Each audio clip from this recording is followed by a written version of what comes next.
नमस्कार साथियों, स्वागत है आप सभी का आपके अपने YouTube channel Dhanraj short hand academy steno classes में। दोस्तों, आज का हमारा डिक्टेशन है उच्च गति आशुलिपि गोपाल दत्त बिस्ट विशिष्ट हिंदी डिक्टेशन गति 100 शब्द प्रति मिनट। तो आइए स्टार्ट करते हैं आज की डिक्टेशन 5 सेकंड बाद।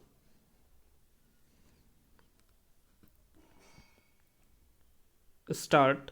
माननीय सदन के सामने यह विनियोग विधेयक क्रमांक 3 आया है और इसमें यह व्यवस्था दी गई है कि भारतवर्ष की संचित पूंजी में से 1 अरब और 60 करोड़ रुपए से अधिक धन निकाला जाए और उनको भारतवर्ष की उन सेवाओं पर खर्च किया जाए जो अनुसूची में अंकित हैं।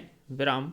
उदाहरण के लिए, जैसा कि हमारे पूर्ववर्ती मित्रों ने कहा है, संभवतः इस विनियोग विधेयक में जिन जिन कार्यों के लिए और जिन मंत्रालयों के लिए जितने धन की आवश्यकता है, यहाँ एक सूची दी गई है।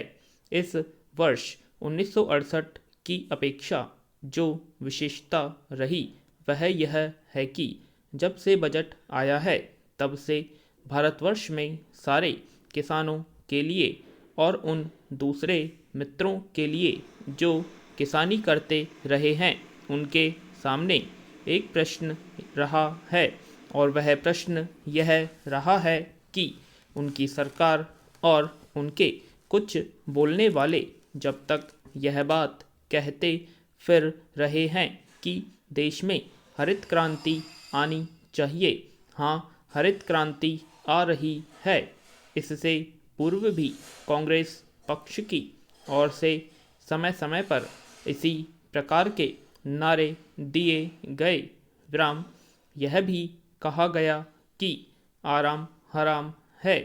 कभी यह कहा गया कि जय जवान जय किसान, और अब तीसरा नारा हरित क्रांति का आया है।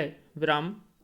हम समझते हैं कि इस नारे में कोई दम नहीं है। इस नारे में इसलिए कोई दम नहीं है क्योंकि यह नारा देखने में बहुत आकर्षक, बहुत सुंदर है, लेकिन इसके पीछे तथ्य बिल्कुल नहीं है। किसानों के ऊपर टैक्स लगाने की मंत्रिमंडल के द्वारा और कांग्रेस के अन्य मित्रों के द्वारा जो बात कही गई है, वे मित्र कभी खेती करते नहीं हैं और न खेती के बारे में जानकारी ही रखते हैं। पैरा।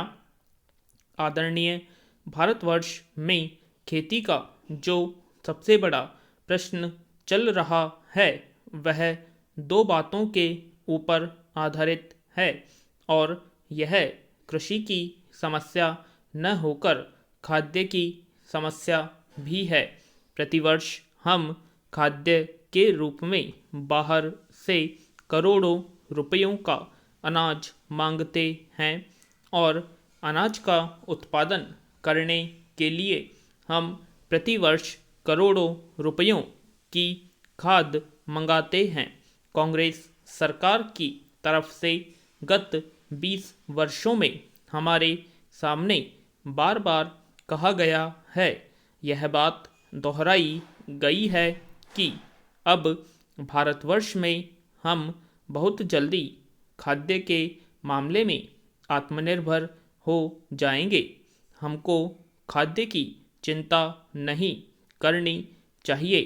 लेकिन कांग्रेसी मित्रों ने जितने जोर जोर से यह कहा कि हम खाद्य की समस्या सुलझा रहे हैं, उतनी ही खाद्य की समस्या उलझती गई है। पैरा। जनसंख्या की जो बात कही जाती है उसके मामले में हम यह निवेदन करते हैं कि एक बार परिवार नियोजन के बारे में और जनसंख्या के बारे में जब सारे संसार में चर्चा चल रही थी तो हमारे योग्य मित्र श्री शीलभद्र याजी को याद रखना चाहिए कि उस समय रूस के पत्र प्रावदा ने आलोचना करते हुए क्या लिखा था। उसने लिखा था कि हमारे सामने यह समस्या नहीं है कि भारत में कितने आदमी बढ़ते चले जा रहे हैं, बल्कि हमारी समस्या है इनको क्या खिलाएंगे, पूर्ण विराम। तो दोस्तों ये थी हमारी आज की डिक्टेशन, जो कि जीडी बेस्ट हिंदी की डिक्टेशंस थी। आशा करते हैं आप सभी को ये डिक्टेशन पसंद आएगी, तो प्लीज़ कमेंट बॉक्स में कमेंट करें। और अभी तक आपने हमारे चैनल को सब्सक्राइब नहीं किया है, सब्सक्राइब करें और वीडियो को लाइक और शेयर करना ना भूलें। धन्यवाद।